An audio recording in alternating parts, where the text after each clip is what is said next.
apóstolo que faleceu recentemente, não tem muito tempo, né? Que foi sucedido agora pelo apóstolo Nelson. Pronunciei corretamente o nome, né, gente? Então, a nossa relação é muito boa, até porque temos em comum, não sei quantos sabem, eu sou adventista, e temos em comum, com muita força, a defesa da liberdade religiosa, não é? Então, eu sei que os mormons têm na sua carta de princípios, não é? A garantia ou a liberdade de poder escolher a sua crença, não é? E a Igreja de Jesus Cristo dá aos outros a mesma liberdade de também escolher e professar a sua crença. Nós, adventistas, também temos como princípio, né, um dos primeiros departamentos que a Igreja criou, desde a sua fundação, foi o Departamento de Assuntos Públicos e Liberdade Religiosa. Então, em cada igreja local, a gente tem alguém que cuida desta área, não é? Assuntos públicos e liberdade religiosa. Então, foi um encontro extraordinário conhecer, não é, os meus queridos amigos da Igreja de Jesus Cristo. E hoje, para além de amigos, nós temos sido parceiros, não é, na defesa do direito à liberdade religiosa. Essas duas advogadas competentes que foram minhas companheiras na OAB, doutora Ruth e doutora Tânia Formigoni, foram minhas companheiras na Comissão de Liberdade Religiosa da OAB, da seccional da OAB, né, a nossa sede. Eu fui membro fundadora da comissão há 12 anos, vai fazer 13 anos em agosto. Fui presidente aí por 10 anos. E a doutora Tânia e a doutora Ruth eram importantes colaboradoras. Também sou parceira da doutora Ruth e da doutora Tânia no Fórum Interreligioso, né, da Secretaria da Justiça. Eu estou no Fórum desde 2006, quando ele foi fundado, e fomos ocupando aí espaços importantes. A doutora Ruth estava agora, doutora Ruth e doutora Tânia estavam agora comigo na reunião do nosso comitê da sociedade civil, da Frente Parlamentar em Defesa da Liberdade Religiosa na Assembleia Legislativa, da qual também fui fundadora, e elas são nossas companheiras sempre constantes aí na busca de preservarmos um direito que é tão fundamental à dignidade humana, não é? E eu sei que no dia de hoje vocês estão tratando, e doutora Ruth, a senhora não falou quanto tempo eu tenho, doutora Tânia, só para eu ter aqui o mínimo controle, porque eu sou meio descontrolada para falar e eu não quero atrapalhar aí a programação. Quanto tempo, doutora Ruth? 20 minutos? Isso. Pronto, então deixa eu marcar aqui no meu relógio. Eu devo ter falado até agora, talvez 5, 6 minutos, não sei, não vou controlar aqui agora. Vamos lá. Eu sei que vocês estão tratando hoje um pouco aqui sobre mulheres no direito. E para nós mulheres, e aí agora eu quero falar um pouquinho dos nossos papéis, eu acho tão desafiador ser mulher neste tempo. Por que eu digo neste tempo? Não é porque a gente sabe que, historicamente, eu até já fiz uma palestra sobre isso, mas vou pincelar aqui alguns aspectos, só para a gente ter uma ideia do quanto nós avançamos com a nossa participação, não é, nos mais variados espaços de convivência humana, não é, e profissionais, porque historicamente, não é, as mulheres nos tempos bíblicos não eram nem contadas, não é? Quando havia um censo ou a contagem das pessoas, não é? Mulheres e crianças não eram contados. E não há nenhuma censura no que eu estou dizendo aqui, não é? Eu só estou estabelecendo alguns parâmetros históricos, não é, para estabelecer aí esta evolução dos nossos papéis na sociedade, e isso não nos faz melhores do que as mulheres, por exemplo, dos tempos bíblicos. não é? Isso não nos faz melhores, é apenas uma constatação. Não é? As mulheres dos tempos bíblicos, elas foram tão extraordinárias que nós temos talvez a mulher mais extraordinária da história bíblica, que foi Débora. Eu falo muito sobre Débora, porque Débora, ela foi mãe, embora não haja nenhuma referência no livro de Juízes sobre o filho de Débora, mas quando ela compôs aquela poesia em comemoração à vitória na batalha que ela liderou como estrategista de guerra, não é? Ela fez um canto onde ela fala da maternidade com um sentimento de quem é mãe. Mas Débora foi esposa. Juízes fala, não é? Então Débora tinha casa, tinha marido, tinha as responsabilidades domésticas, não é? Mas Débora também foi profetisa. Débora também foi juíza. Débora julgava o povo de Israel embaixo de uma árvore. Não era nos gabinetes que hoje as juízas ocupam, não é? Então, certamente era uma mulher muito sábia, porque ela foi juíza, ela julgou o povo de Israel. Então, esposa, mãe, a Bíblia não fala textualmente, não é? Mas alguns estudiosos acreditam que tenha sido mãe pelo sentimento maternal que ela expressa quando compôs aquele cântico de comemoração à vitória na batalha, não é? E ela foi profetisa, juíza e chegou a ser estrategista militar. Não é? Porque, na verdade, o povo de Israel, eles estavam vivendo um período de opressão por quase ou por mais de 20 anos dos povos pagãos, não é? Que por alguns períodos da história do povo de Israel dominou o povo, escravizou o povo, subjugou o povo, e o povo vivia aquele momento, não é? E um momento espiritual difícil também, não é? E Deus revelou a Débora, né, porque ela era uma profetisa, de que ela deveria liderar, não é, o povo para lutar uma guerra. Olha que coisa extraordinária, que mulher extraordinária foi Débora. Não é? E quem conhece a Bíblia sabe que quando ela convidou Baraque, não é? E disse, Baraque, olha, você precisa liderar o povo na batalha. Ele não teve coragem. Por quê? Porque o grande comandante do exército inimigo, que era o Cícera, grande comandante, eles tinham carros, eles tinham armas, e o povo de Israel não tinha nada disso. Como é que eles iam lutar uma guerra? E ela falou, você precisa liderar o povo, organize o exército. E ele falou o quê para Débora? Eu não vou. Eu só vou se você for. E Débora foi à frente da batalha. Os historiadores contam que eles atravessaram, não é, uma região de difícil acesso, não é, para se posicionarem e lutarem a guerra e vencerem aquela guerra. Então, embora as mulheres não fossem contadas, quantas mulheres extraordinárias a Bíblia... Isso aqui, nós passaríamos a conferência inteira só falando das mulheres bíblicas extraordinárias. Mas a gente sabe que, historicamente, as mulheres, não é, foram relegadas a algumas posições muito mais relacionadas a atividades domésticas, que não são... elas não são menores, não é? Mas elas não conseguiam ocupar outros espaços. Nas guerras, não é? O que acontecia nas guerras? As mulheres só ocupavam alguma posição importante quando seus maridos iam para as guerras e elas precisavam assumir os negócios da família. E alguns maridos sobreviviam, mas voltavam mutilados, não tinham mais condição de tocar os negócios, e aquelas conseguiam ocupar um espaço de também cuidar, não é? Ou de serem provedoras da família.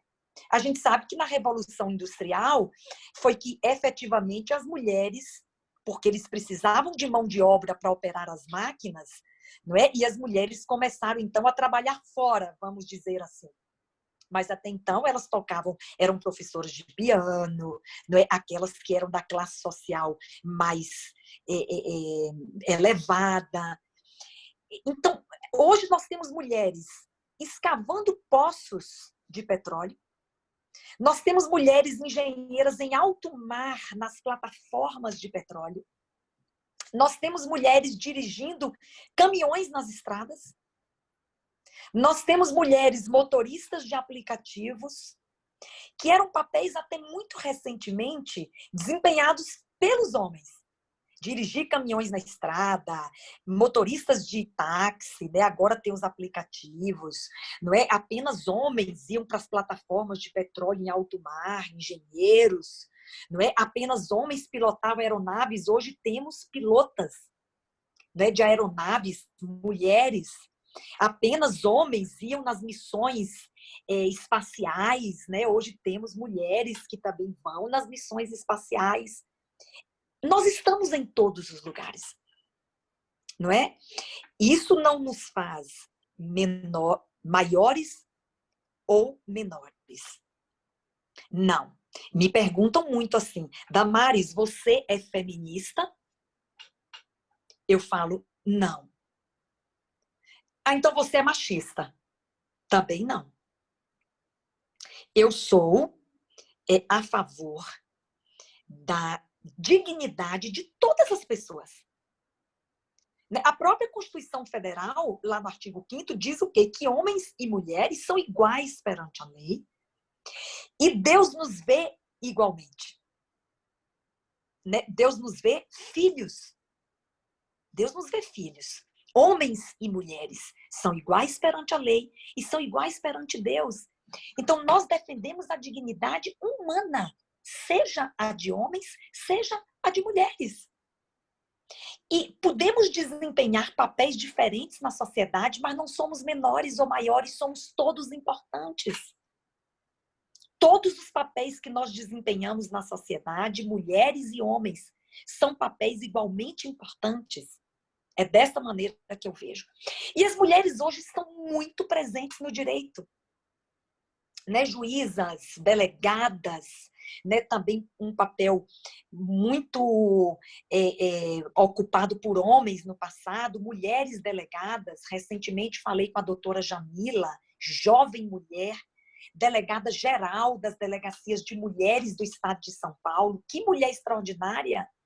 Comprometida, uma vontade de fazer um bom trabalho. E aí, nesse sentido, nós mulheres temos uma devoção pessoal, não é que nos é inerente, e nós fazemos tudo com devoção. E nós colocamos em tudo uma emoção que é nossa. Não é melhor e nem pior, é nossa. Não é? Meu marido sempre fala que eu coloco emoção em tudo que eu faço. É o prato que eu vou lavar, e estou lavando muito prato, porque a nossa colaboradora está também de quarentena. Eu, inclusive, estou fazendo tudo em casa, mas é uma bênção, porque, né, a gente tem que se desdobrar. Eu lavo, passo, cozinho e arrumo. Eu tenho um filho pequeno e subo aqui correndo, vou para a sessão, desço lá correndo, desligo uma panela. É uma bênção, gente. Nós temos essa condição, né, de exercermos diversos papéis na sociedade e fazermos isto com devoção e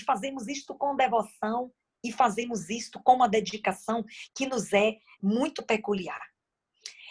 Falando um pouquinho de mulheres no direito, eu realmente não poderia não resvalar, não é, para este tema que eu vou apresentar aqui agora. E serei breve. Vocês sabem que eu tenho um trabalho muito antigo, não é? Inclusive como advogada, e é um voluntariado que eu já exerço aí há mais de uma década, em defesa de outras mulheres. Talvez nós, mulheres do direito, não é, precisamos ter uma consciência mais plena do nosso papel, não é, na defesa do direito de outras mulheres. Não que não defendamos homens vulneráveis, eles também estão presentes na sociedade. E outros grupos vulneráveis da sociedade, os idosos, as crianças, os adolescentes, não é? Mas hoje, para vocês terem uma ideia, números da Secretaria de Segurança Pública do Estado de São Paulo, eu sei que não estou falando só para pessoas do Estado de São Paulo, e eu tenho os números do Ministério da Mulher, da Família e dos Direitos Humanos a respeito do crescimento que eu considero exponencial da violência contra a mulher neste período de isolamento social. Isso não é novidade, porque a ONU já alerta e alertou assim que a pandemia, que ainda era epidemia, não é, se espalhou pelo planeta, não é? A ONU Mulheres apresentou um documento com 14 medidas. Um documento que é uma declaração, não é, sobre medidas de apoio às mulheres em isolamento social, mulheres e meninas, porque a ONU reconhece, e nós sabemos disso, que todos os períodos emergenciais da história da humanidade, especialmente aqueles que envolveram isolamento social, foram um palco, não é, do aumento da violência doméstica e familiar, e que, na verdade, ela é, na sua maioria, direcionada aos mais vulneráveis. Não é? E as mulheres estão sofrendo no mundo inteiro. E como o Brasil é um país, o Brasil é o 5º país que mais mata mulheres no mundo. Não é? Dos 90, um pouco mais de 90 países que já consolidaram seus dados, e aí são números da OMS, os seus dados a respeito da violência contra a mulher, o Brasil é o 5º país que mais mata mulheres no mundo. Então, nós estamos falando de um país como o nosso, que a cada 1 minuto e meio, uma mulher sofre violência nesse país. Não é? Alguns falam 1h30, 2 horas, não é? Uma mulher morta no Brasil porque é mulher. E aí nós estamos falando de feminicídio. Não estamos falando da morte de mulheres por outra causa. Não é? Então, nesse contexto, embora a violência contra a mulher ela aumentou no mundo inteiro agora na pandemia, mas como nós já somos um país onde a violência contra a mulher ela tem uma escalada importante, e, a meu ver, nós estamos falando de um problema de saúde pública, não é? O volume de mulheres que sofrem, o volume que sofre violência no Brasil, elas demandam, inclusive, elas demandam a saúde pública. Muitas precisam de atendimento médico hospitalar, muitas precisam de tratamento psicológico, psiquiátrico. Nós estamos falando de um problema social também, porque a maioria destas mulheres que sofrem violência, não é? Elas estão aprisionadas neste ciclo, nessa lógica perversa da dominação, e elas não podem estudar, e elas não se preparam para o mercado de trabalho. E aí, quando elas precisam se afastar desse agressor, elas não têm como sobreviver. E aí elas vão demandar os equipamentos sociais do Estado para fazer esse acolhimento, não é? E esse atendimento também social, não é? Elas vão demandar atendimento jurídico, não é? Porque muitas estão precisando, nesse momento, fazer um divórcio, estão precisando de um advogado que as apoie numa eventual ação, não é? De pensão alimentícia, não é? Elas precisam de advogado para, como eu fiz muito isso e continuo fazendo, não é? São aquelas que não conseguem por si só fazer uma denúncia à autoridade policial sobre o que vivencia, e às vezes nós precisamos acompanhá-las até uma delegacia de polícia. Eu vou falar um pouquinho disso agora. Aqui em São Paulo, na pandemia, estes boletins de ocorrência podem ser lavrados virtualmente, não é? E a Defensoria do Estado de São Paulo, no seu site, também tem o formulário que pode ser preenchido com opção do pedido de medida preventiva E a Defensoria Pública, independente de boletim de ocorrência, ela vai solicitar ou vai requerer judicialmente a medida protetiva, né? Então, eu vejo como um papel extremamente relevante que nós, mulheres do direito, precisamos desenvolver, não só nesse período da pandemia, não é? Onde as mulheres estão sendo vitimadas dentro do lugar onde elas deveriam estar mais seguras, que é a sua casa. Gosto muito do livro de Isaías na Bíblia, que diz que o plano de Deus é que as nossas moradas sejam lugares de paz, sejam ambientes quietos e tranquilos. Salvo engano, Isaías 37:18, é no livro de Isaías. Mas número a gente não grava mais, né? A advogada que faz tudo não grava mais número de lei, de artigo. Então, onde elas deveriam estar mais seguras é o lugar que elas estão mais inseguras. Então, eu tenho convidado, apelado para as mulheres do direito, né, para nós dedicarmos um pouco do nosso tempo, não é? Um pouco do nosso talento profissional, não é?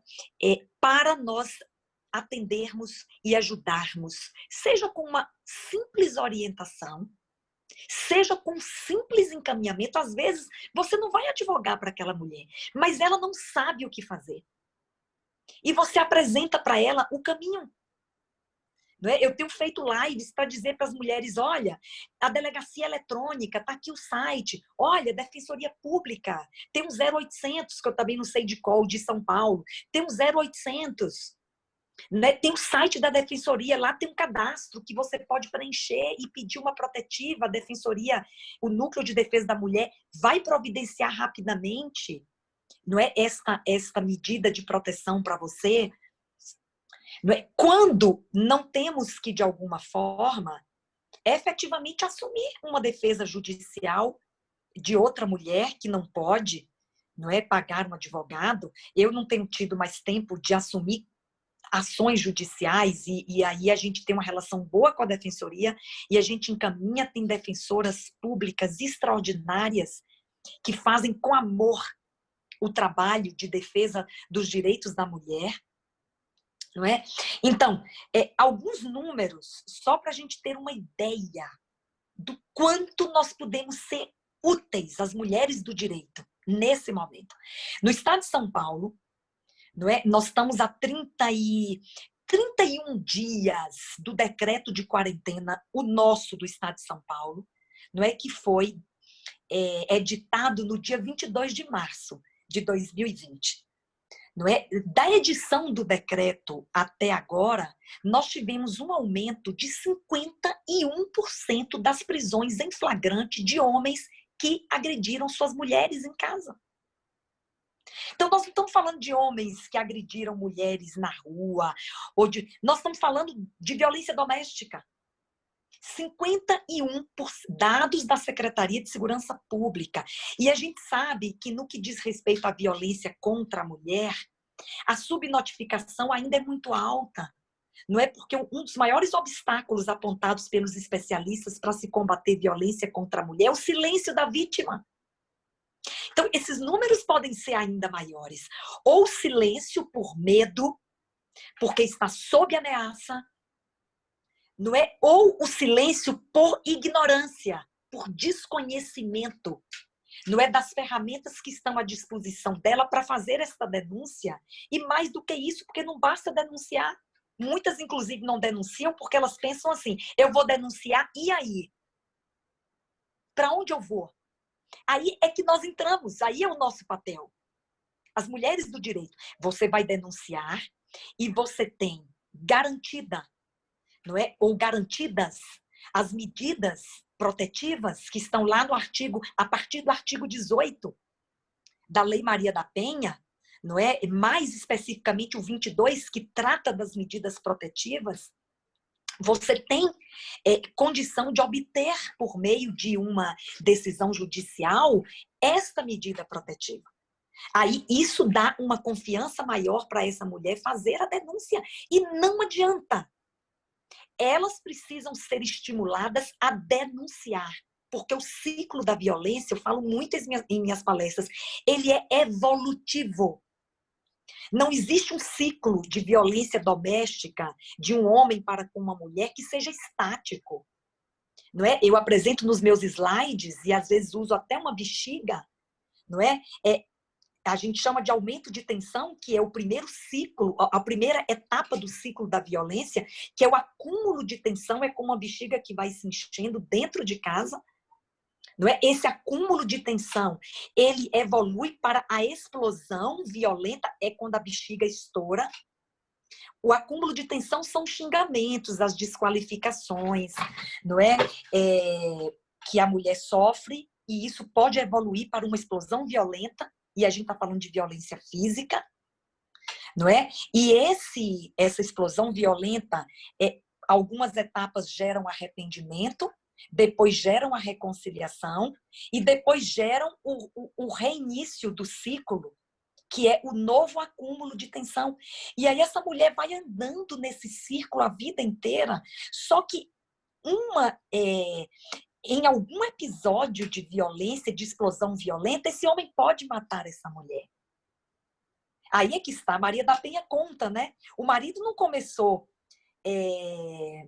alvejando Maria da Penha com uma arma de fogo, né? Ele transcorreu todas as etapas para finalmente, covardemente, ele alvejá-la com uma arma de fogo, o que a deixou numa cadeira de rodas. Então, é muito importante.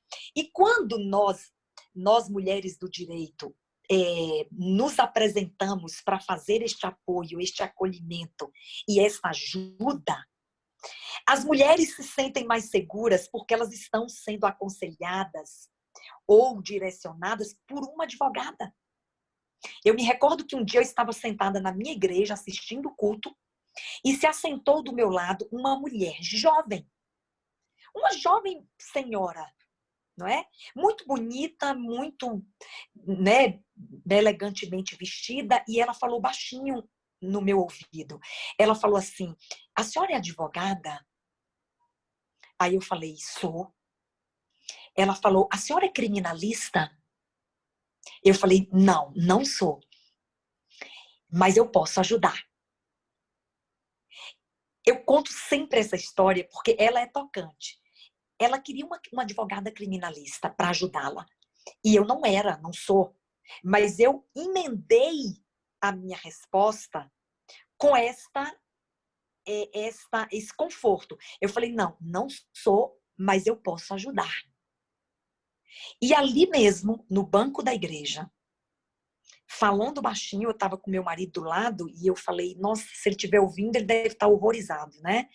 Ali mesmo, no banco da igreja, durante o culto, ela me contou que tinha sido estuprada pelo patrão.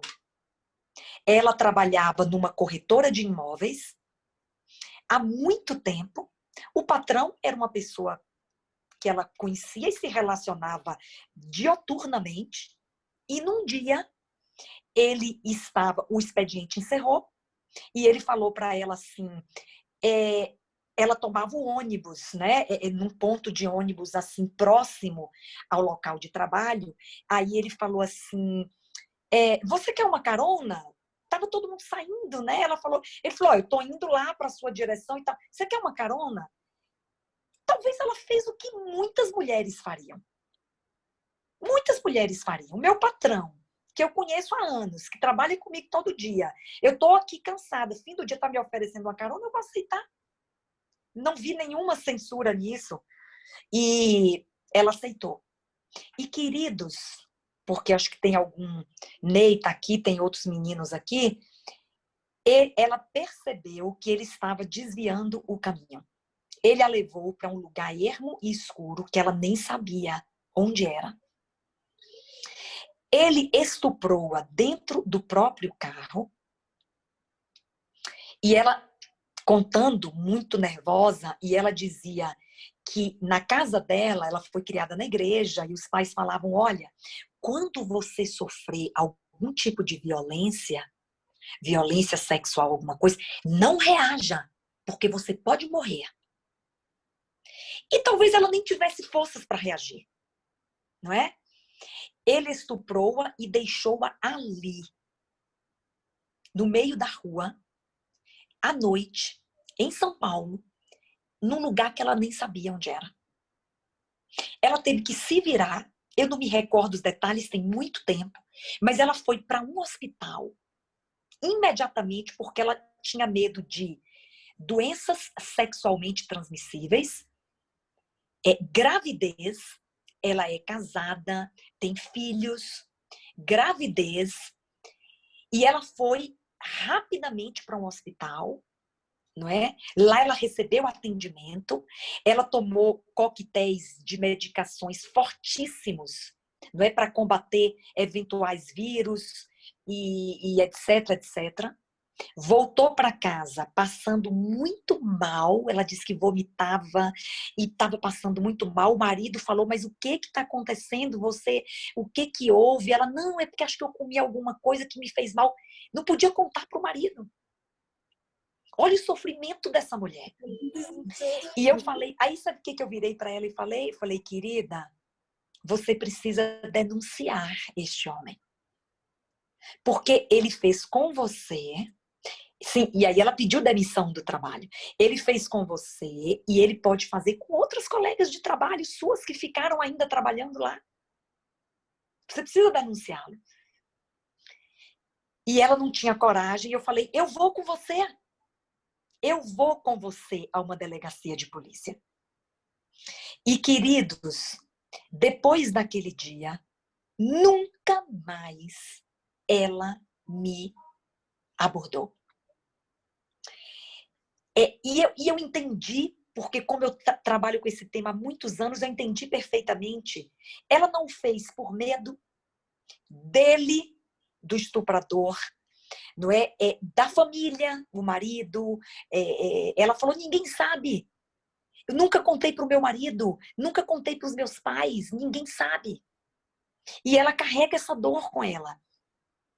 Eu contei tudo isso para dizer que deixa eu ver meu tempo. Como é que tá aí, doutora Ruth? Acabou, né, doutora Ruth?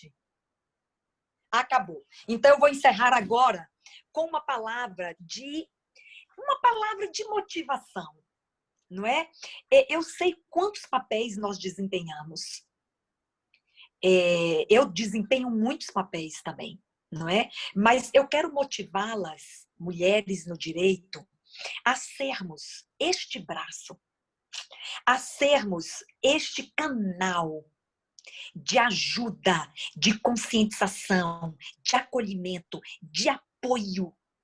Dediquemos um pouco, quando nós começarmos a fazer palestras, quando nós começarmos a dar conhecimento de que nós estamos preparadas, e aí precisamos nos preparar para ajudar outras mulheres, não é? Certamente nós vamos ter condição de sermos estas agentes que salvam outras mulheres. Então, era o que eu queria deixar com vocês hoje, porque é uma preocupação muito grande que eu estou tendo, e agora na pandemia mais ainda, e quantas mulheres do direito mais pudermos ter nesta grande missão de ajudarmos outras mulheres, tanto melhor será. Que nós sejamos sementes desta nova floração. Não é? Que podemos transformar, sim, realidades violentas, intolerantes, em realidades mais justas, mais fraternas e mais solidárias. Muito obrigada, desculpa me estender, e eu agradeço a honra do convite estar aqui com vocês e me coloco à disposição para estarmos juntas em outras oportunidades. Obrigada.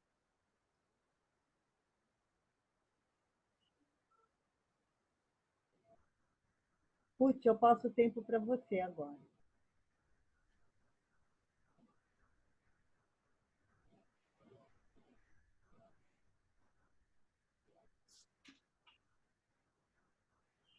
Desculpa. Eu tive outra instabilidade aqui, eu não ouvi. É comigo, Tânia? Seguindo? Ok. Eu gostaria, então, de apresentar a doutora Cristiana Ramalho, que será a nossa próxima expositora. A doutora Cristiana é promotora no estado de Pernambuco desde 2004. É graduada pela Universidade de Fortaleza. A doutora Cristiana trabalhou de 97 a 2003 como advogada trabalhista. Atualmente, como titular da terceira Promotoria de Justiça em Defesa da Cidadania da comarca de Paulista, com ênfase no trabalho e atendimento aos idosos e também nos casos de saúde. A doutora Cristiana é casada com o doutor Haroldo Cavalcante e o casal tem 4 filhos. Por favor, doutora Cristiana.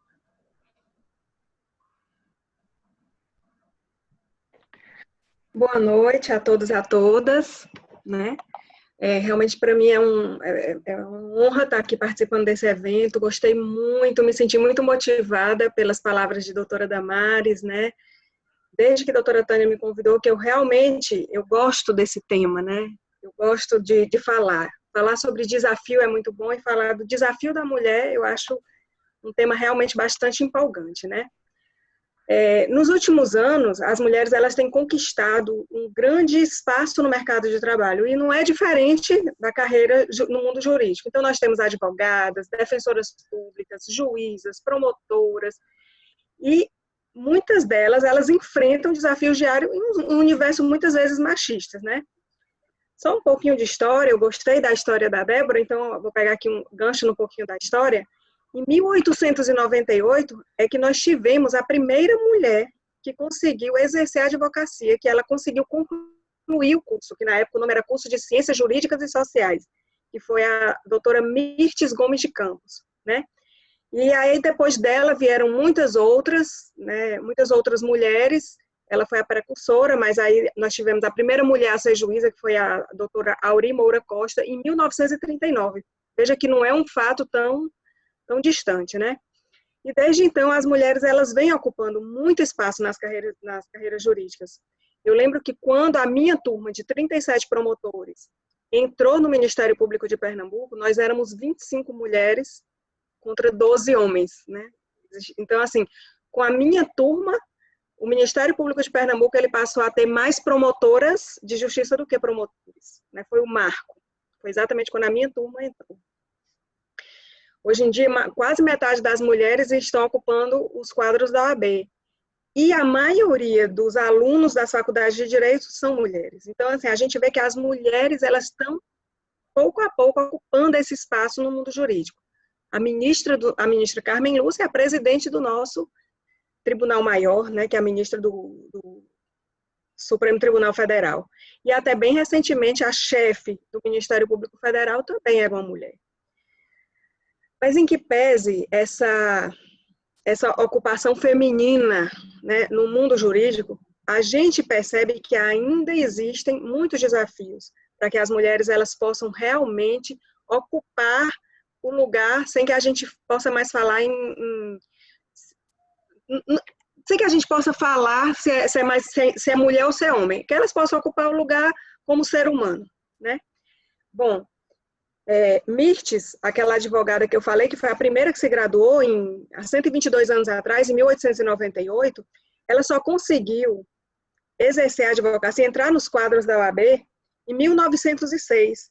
E não foi porque ela não conseguia passar no exame de ordem, não, porque o exame de ordem ele só veio a surgir em 1974. Mas pela resistência da cúpula da OAB, né, da instituição, e permitir uma mulher ingressar dentro dos seus quadros, né? Bom, hoje em dia a gente ainda vê no mundo jurídico muitas carreiras ainda com aquela pecha muito machista, né? Por exemplo, a gente vê que no ramo do direito do trabalho, a maioria dos advogados ainda são homens. Antes de ser promotora em Pernambuco, promotora de justiça, eu fui defensora pública no Distrito Federal. E quando me foi permitido escolher, eu tinha 2 opções. Ou eu podia ir para a vara do Tribunal do Júri, como defensora pública da vara do júri, ou de uma vara de família. E o outro colega que ia escolher depois de mim era um homem. E ele já contava que ele ia para o júri. E qual não foi a surpresa dele quando eu escolhi o júri? Eu gostava muito dessa área e eu escolhi. E aí o defensor público geral me chamou e falou, mas você entendeu que você vai trabalhar? E lá eu comecei a fazer um trabalho que talvez pela minha juventude eu era encantada pelo trabalho. Eu passava muito tempo lá, eu ainda não tinha filhos, eu já era casada, mas eu ainda não tinha filhos, então eu ainda tinha mais tempo. E eu ia para dentro do presídio, eu ia para dentro do presídio de segurança máxima conversar com os presos. E era impressionante o quanto eles respeitavam o meu trabalho. Dentro daquele ambiente tão difícil, né, um ambiente de tantos homens, eu nunca ouvi uma piada, pelo contrário, eles respeitavam o meu trabalho, eles gostavam quando eu estava lá dentro porque eu os ouvia, né? E assim, eu fiz esse trabalho durante o ano todo que eu passei lá. Eu, pelo menos uma vez por semana, eu ia ouvir as queixas deles que não podiam estar até onde eu, assim, via até a Defensoria Pública, né? Via até o meu local de trabalho. Bom, mas nesse momento, eu já senti o preconceito, porque era uma mulher que iria ficar numa vara do júri, que até então só tinham, a maioria eram defensores públicos, eram advogados, eram promotores. Eu já senti essa primeira marca machista, né? E esse obstáculo, ele encontra fundamentos em diversas coisas. Algumas mulheres que precisam, depois que são mães, abandonar os seus escritórios por conta de ter que cuidar dos filhos, porque elas têm que ocupar essa dupla jornada, e algumas vezes não é fácil dar conta, né? Algumas mulheres que muitas vezes não conseguem ter o seu próprio escritório, elas preferem ser advogadas de empresa, porque na empresa elas conseguem sair para exercer a maternidade, enfim. E dentro dos próprios escritórios, a gente também vê essa discriminação meio que subliminar em relação às mulheres, né? Porque a gente vê que hoje em dia, foi feita uma pesquisa, né? Que a maioria dos escritórios, né? Eles têm, só para pegar aqui o dado, a maioria dos escritórios, eles têm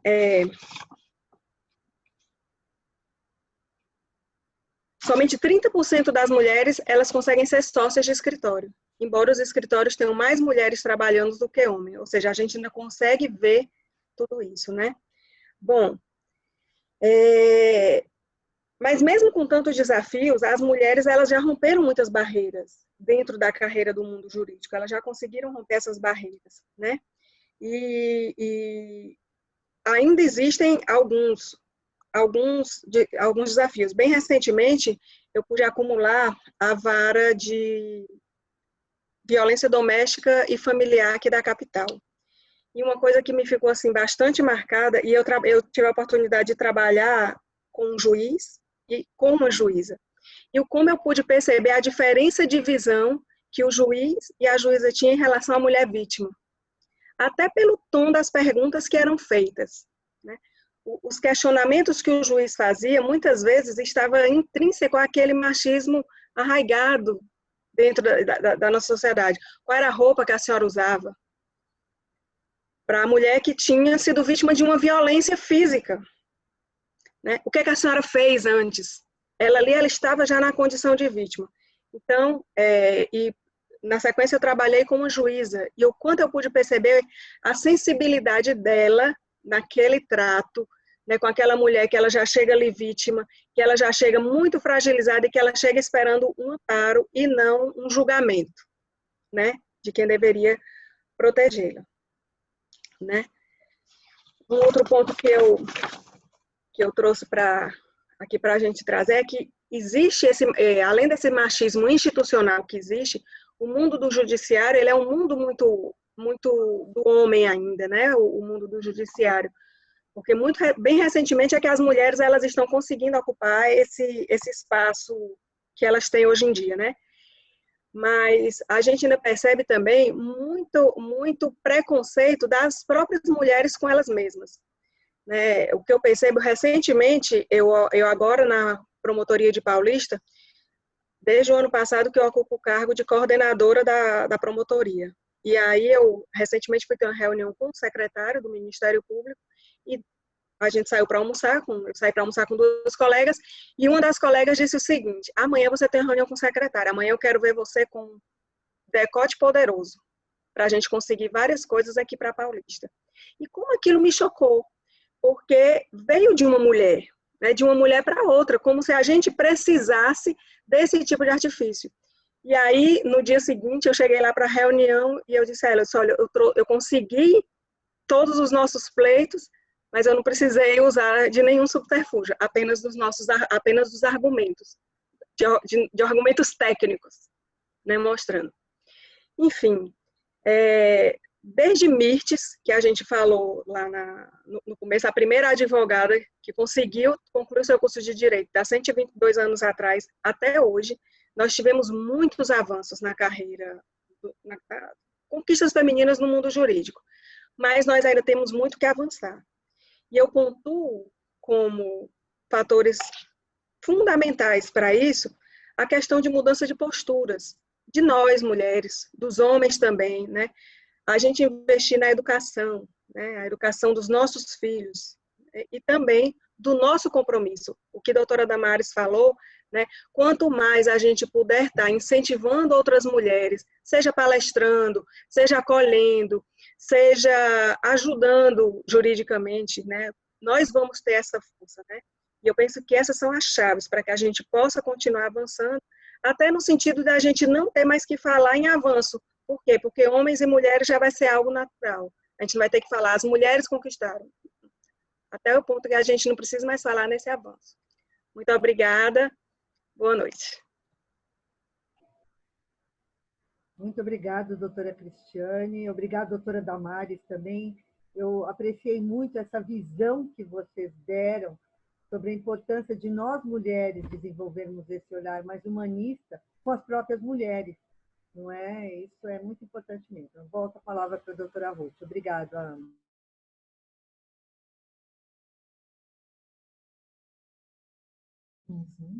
Na sequência, nós teremos o prazer de ouvir a doutora Lilian Cavalcante. A doutora Lilian é advogada, graduada em Direito e mestre em Memória, Linguagem e Sociedade pela Universidade Estadual do Sudoeste da Bahia. A doutora Lilian desenvolve pesquisas sobre a presença e influência da religião no Estado laico brasileiro e temas afins, como a diversidade religiosa e a liberdade de crença. A doutora Lilian é especialista em contratos, assessora e consultora jurídica de empresas e de órgãos da administração pública em licitações e demais processos e contratos administrativos. Trabalha com projetos de regularização fiduciária, urbana e rural. Realiza trabalhos na área de propriedade industrial, como registro de marcas, patentes e direitos autorais. Faz assessoria na emissão de visto americano de imigrantes e não imigrantes. Voluntária na coordenação e organização de programas e projetos não governamentais. Membro do grupo de pesquisa Fundamentos em Memória, Religião, Imagem e Educação, do Museu Pedagógico da Bahia. E membro da Southern Political Science Association. E presidente do capítulo Salvador da J. Rubem Clark, na Bahia. E membro da Comissão de Liberdade Religiosa da OAB de Minas Gerais, é conferencista, cronista e poetisa, especialmente a literatura do cordel. Por favor, doutora Lilian. Muito obrigada. Eu não sei se vocês estão conseguindo me ouvir. Tá me ouvindo, né? É um prazer muito grande estar aqui com vocês e a tecnologia nos concede esses privilégios. E agradeço muitíssimo a doutora Tânia, ao capítulo São Paulo, por esse convite. Me sinto honrada. E minha turminha acabou de chegar aqui em casa, então, se ouvirem alguns barulhinhos, vão ser uma música de fundo que incentiva e nos faz mover para frente sempre. É um prazer muito grande falar após duas nordestinas. E aí, então, vamos ter hoje mais uma nordestina com vocês. Só deu no nordestino aqui, coitado do doutor Fábio. Mas, assim, a doutora Tânia me propôs um tema por demais desafiador, e eu acredito que todas nós, mulheres, todos os dias, a gente se faz essa pergunta em algum momento, ou quando a gente acorda, ou quando a gente está no almoço, ou quando a gente vai deitar, né? Como equilibrar todas as coisas? Como equilibrar família, equilibrar trabalho e equilibrar o serviço, né? Na igreja, na comunidade. E eu já poderia até encerrar minha participação aqui agora. Impossível. impossível equilibrar. Me desculpe a decepção, né? Mas não tem como, não existe, isso é falso, né? Dizer que é possível equilibrar. Talvez a doutora Damares consiga, não sei. Mas, tirando ela, eu duvido se outra mulher, se outro ser humano nesta terra consiga. E isso, para fundamentar essa minha afirmação, eu vou me escorar, fazer uso de umas declarações muito importantes que David Abedin deixou numa conferência sul-americana em 2016, que foi questionado para ele essa pergunta. E ele, para responder, ele usou uma analogia bastante interessante e ele falou do malabarismo chinês. Não sei se vocês já viram um malabarista chinês que usa aqueles pratos. É fantástico o que eles fazem, né? E como que é esse malabarismo?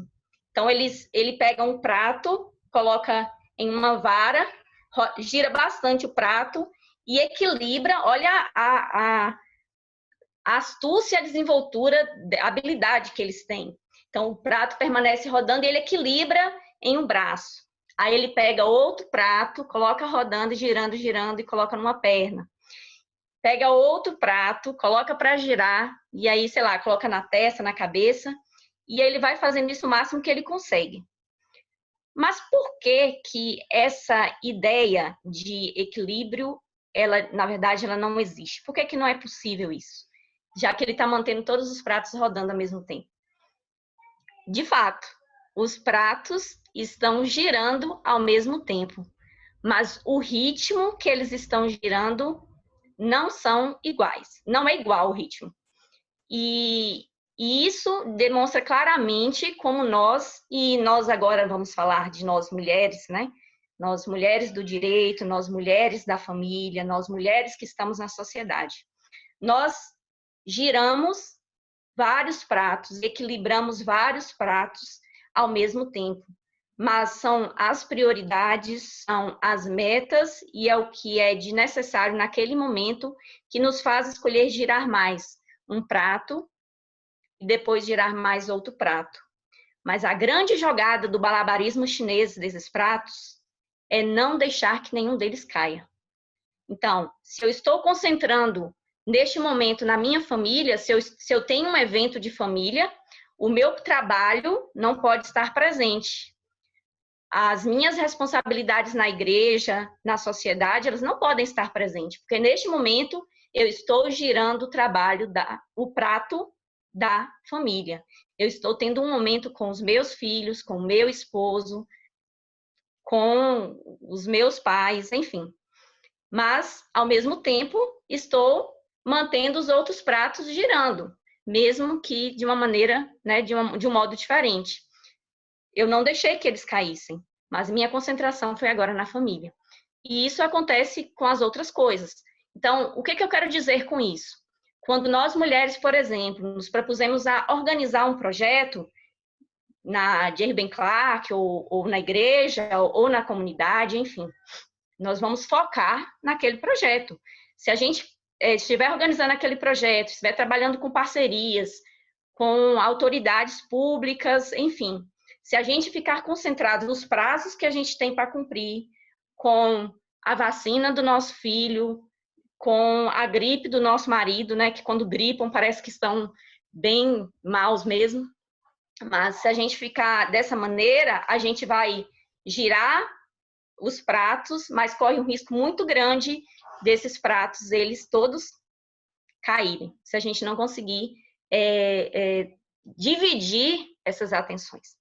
Então, eu tive uma experiência no passado, na verdade, o ano de 2019, eu poderia afirmar assim, com muita convicção de que foi um dos anos mais, qual palavra que eu poderia usar? Talvez mais intensos da minha vida. Então, eu tive 2 gravidezes muito próximas uma da outra, as 2 gravidezes de alto risco, porque eu sou diabética. E, então, quando eu estava grávida do meu primeiro filho, eu ainda morava em Governador Valadares, em Minas Gerais. Então, eu decidi me inscrever para o programa de mestrado, porque nós já havíamos decidido mudar para a Vitória da Conquista novamente, né? Voltar para cá. E eu fui aprovada na seleção de mestrado. Comecei a fazer, então eu entrei no mestrado no final da gestação. Então foi bem turbulento assim, mas deu certo. Peguei a licença maternidade do mestrado, voltei. Aí, terminando o primeiro ano, eu estava grávida novamente, mais uma gravidez de risco. E ano passado, dia 30 de setembro, depois de 2 licenças maternidade, na verdade eu só peguei uma, porque a coordenadora do curso me disse assim: Lilian, a CAPES não concede duas licenças maternidade, porque nenhum programa de mestrado ou de doutorado neste mundo poderia prever que uma aluna poderia ter 2 filhos dentro de 2 anos. Então, eu só tive uma licença maternidade. E aí eu tinha o prazo de 30 de setembro para poder entregar para poder ter a banca, né, para entregar o meu trabalho.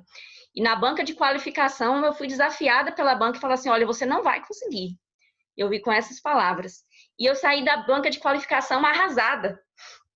Mas em casa eu tive o apoio da minha família. E eles falaram: nós conhecemos você mais do que a banca e você vai conseguir.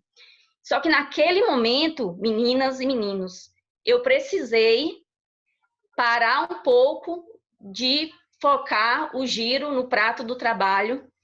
Precisei, inclusive, parar um pouco de rodar o prato, de girar o prato da família. E eu tive muita confiança em fazer isso, porque eu tive o apoio deles.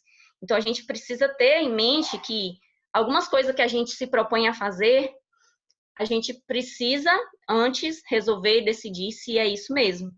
Então, eu tive o apoio da minha família e eu desliguei o celular por 2 dias, eu lembro claramente disso.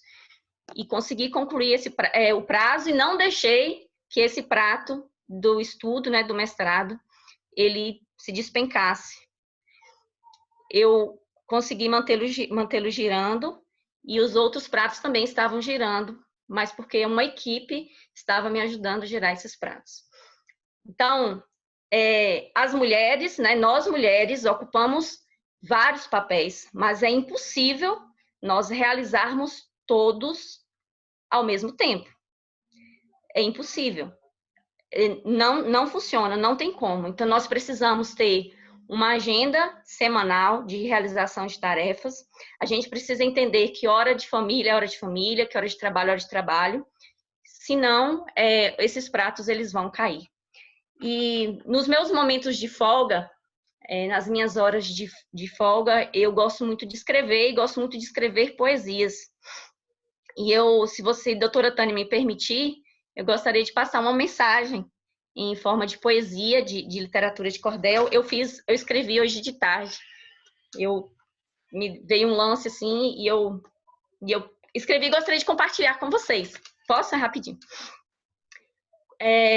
Quantas vezes ficamos tristes, perdidas com tantas tarefas? Não precisam se sentir culpadas, estamos juntas nessa. Podemos ser plenamente felizes, pois temos essa promessa. As mulheres de todo o mundo têm a força de uma muralha. São mães, guardiãs e profissionais. São destemidas e corajosas na batalha. As muitas funções e responsabilidades nos fazem sensatas, aprendemos com as falhas. Não tem como carregarmos tudo nas costas, embora muitas vezes seja essa nossa pretensão. Devemos ser sábias e prudentes, fazer o melhor com foco e atenção. E se algo der errado, e isso é normal, saiba que de tudo se tira uma lição. Sim, são tantos medos e emoções, muitos afazeres que a gente cansa. Nada como um novo dia, que reacende o ânimo e a esperança. E se parecer que o prato vai cair, o que for prioridade vai para a balança.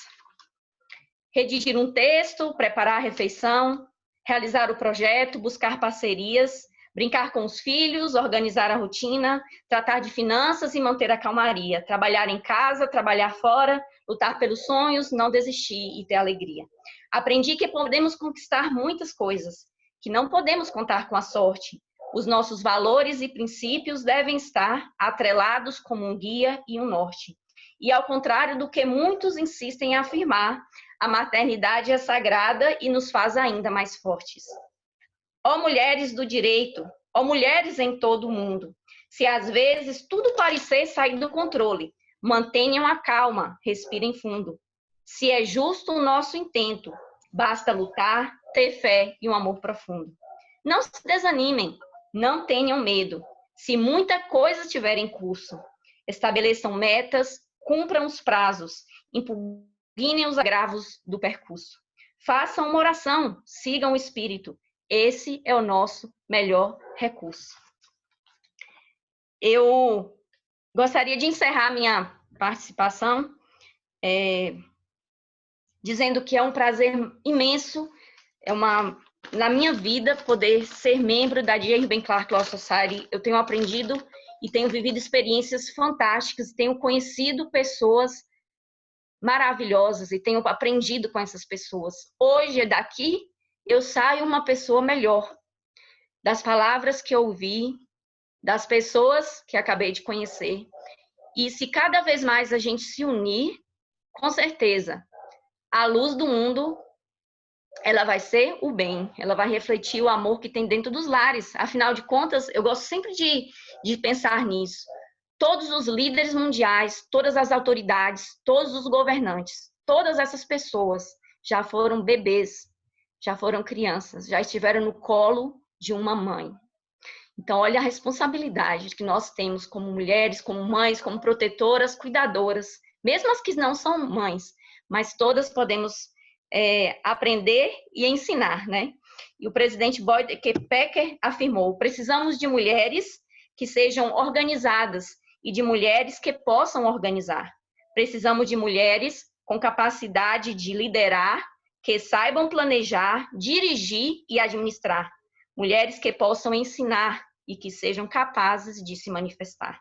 Precisamos de mulheres com o dom do discernimento, que consigam visualizar as tendências do mundo e detectar aquelas que, por mais populares que sejam, são fúteis ou até perigosas. Hoje, quero acrescentar que precisamos de mulheres que saibam como fazer com que coisas importantes aconteçam pela fé e que sejam corajosas defensoras da moral e da família. Essa última afirmação foi feita pelo presidente Nelson. Então, meninas e meninos, muito obrigada mais uma vez.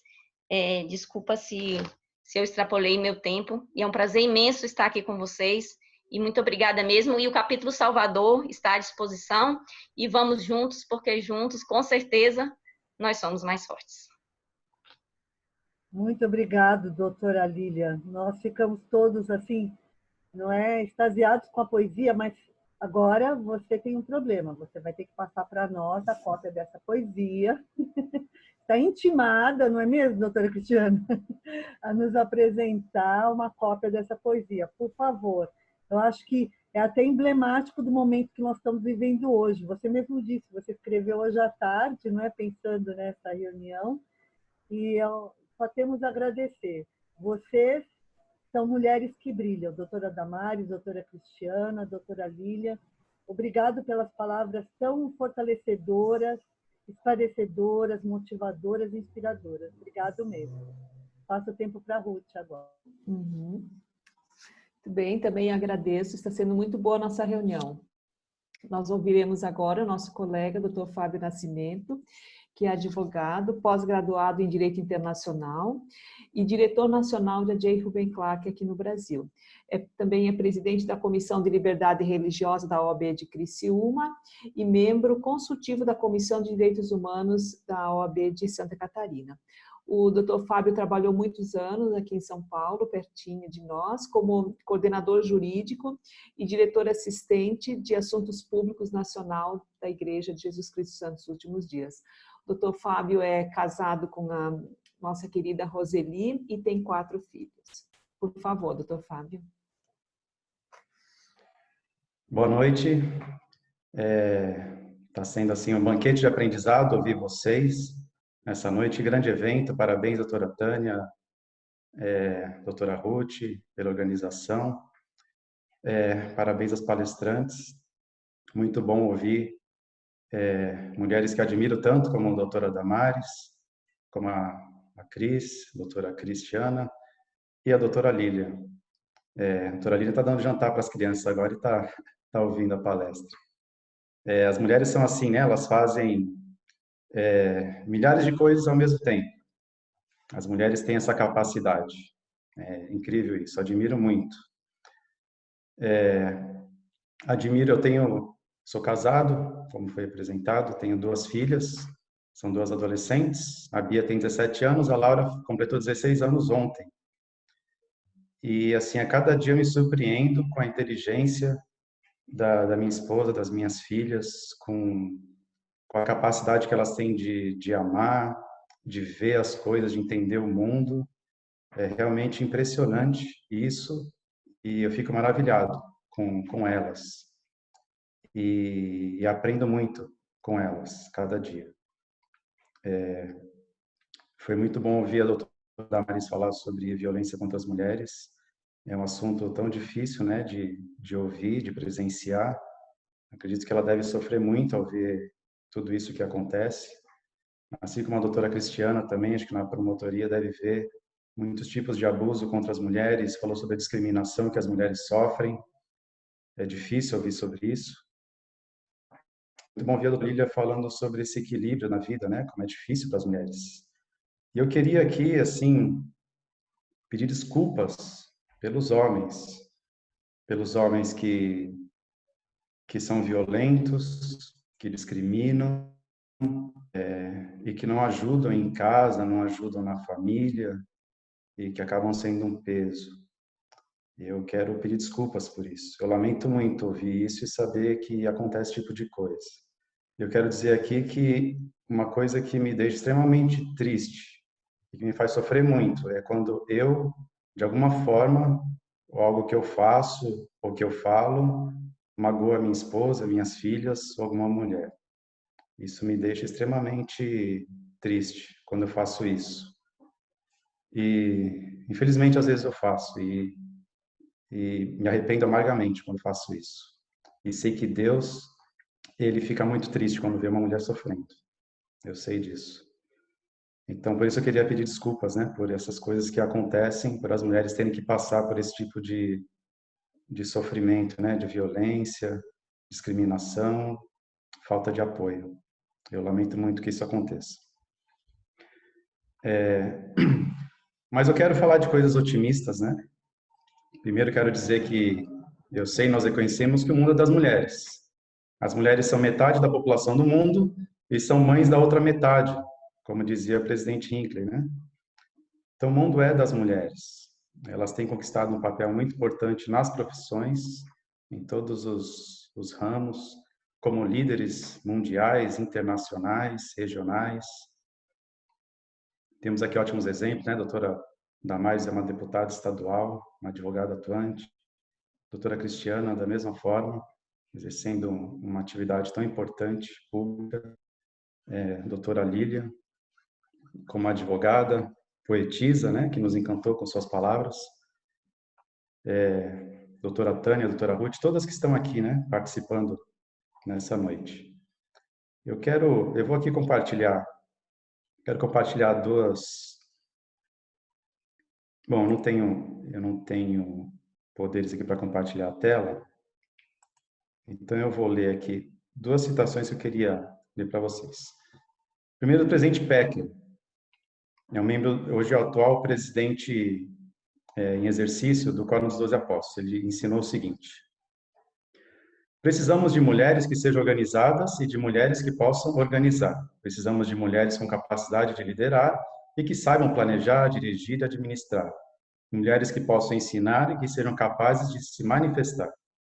Precisamos de mulheres com o dom do discernimento que consigam visualizar as tendências do mundo e detectar aquelas que, por mais populares que sejam, são fúteis ou até perigosas. E vê que parece muito com a poesia da doutora Lília, né? As palavras do presidente Pecker aqui. O mundo precisa muito das mulheres, hoje, mulheres sábias, mulheres que façam a diferença. E isso foi citado, essa declaração do presidente Pecker, pelo presidente Nelson, que é o nosso profeta, presidente da Igreja de Jesus Cristo dos Santos Últimos Dias. Em seguida, ele disse o seguinte, o presidente Nelson: hoje, quero acrescentar que precisamos de mulheres que saibam como fazer com que coisas importantes aconteçam pela fé, e que sejam corajosas, defensoras da moral e da família em um mundo aflito pelo pecado. Precisamos de mulheres que sejam dedicadas a orientar os filhos de Deus ao longo do caminho do convênio rumo à exaltação. Mulheres que saibam como receber revelação pessoal, que compreendam o poder e a paz da investidura do tempo. Mulheres que saibam como invocar os poderes do céu para proteger e fortalecer os filhos e a família. Mulheres que ensinam destemidamente. Acho que nós vimos muito disso nesse evento, nessa noite. Vocês nos ensinaram sobre vários assuntos importantes. Eu quero terminar, então, convocando todas vocês a participarem ativamente da J. Reuben Clark Law Society, que possam especialmente participar do serviço pro bono. Vocês têm um cuidado, como disse a doutora Cristiana, né, como aquela juíza, uma visão, um cuidado muito grande com as pessoas em necessidade, uma sensibilidade grande. Então, precisamos de vocês para ajudar essas pessoas. Nós temos atualmente, como entidade, um programa para ajudar os venezuelanos que estão buscando refúgio aqui no Brasil e que têm sido interiorizados pelo programa de ajuda humanitária da Igreja de Jesus Cristo. Então, acredito que vocês, nas suas regiões, têm visto essas pessoas e elas precisam de ajuda, muitas vezes, e ajuda jurídica. Nós temos procurado ajudar em alguns pontos. O mais atual é essa ajuda, esse auxílio emergencial do governo federal. Então, temos instruído esses migrantes como conseguir esse auxílio emergencial, e eles precisam de ajuda, às vezes não conseguem falar muito bem português, ou têm dúvidas, não conseguiram se cadastrar, ou tiveram algum problema, e a gente pode ajudar. Muitos deles, eles têm uma carteira, uma habilitação profissional, dirigiam caminhões, ônibus na Venezuela, e eles podem fazer essa transferência de habilitação aqui para o Brasil. Mas às vezes encontram problemas no Detran, com documentação, ou é negado, simplesmente falta de conhecimento. Então, nós temos ajudado nisso também. Outro ponto de ajuda, casamento. Alguns deles se casaram, estão tendo uma família, né? Uma família, estão vivendo em união estável, mas não são casados. Eles precisam se casar, muitas vezes, até para regularizar sua vida na igreja. E alguns cartórios têm negado isso, têm pedido uma série de documentos que não se consegue. E nós temos o exemplo de uma legislação de São Paulo e do Distrito Federal que facilita muito esse casamento com documentos mais acessíveis para eles. E a gente tem aplicado isso, e tem buscado em outros estados aplicar da mesma forma, né? De facilitar essa burocracia para esses migrantes. E por último, um assunto que temos ajudado também é a questão de revalidar diplomas de ensino superior da Venezuela, e às vezes profissões, alguns eram advogados lá, médicos, e precisam tentar essa profissão aqui também. Não é fácil, mas nós temos estudado temas. A doutora Tânia tem ajudado muito nisso, inclusive tem ajudado já muitos venezuelanos, a gente agradece muito. Então, são oportunidades, serviço pro bono que nós temos para poder ajudar o próximo. E eu sei que vocês são uma grande ajuda, uma grande força para esse serviço. Então, a J. Reuben Clark está aberta para todas as mulheres do direito. Eventos de mulheres do direito, elas podem... O que o site da J. Reuben Clark diz? Que o limite é a sua criatividade. Então, vocês podem criar diversos tipos de eventos das mulheres no direito. Um exemplo que eu achei bem interessante, mulheres lá na Califórnia, elas criaram um chá da tarde do direito. Então, elas se reúnem, advogados, mulheres do direito, e discutem assuntos de relevância no direito. Às vezes, uma fala sobre direito consumidor, outra vai falar sobre direito de família, e elas trocam essas experiências tomando chá, como amigas, né? E trocam conhecimento e ajudam a outra.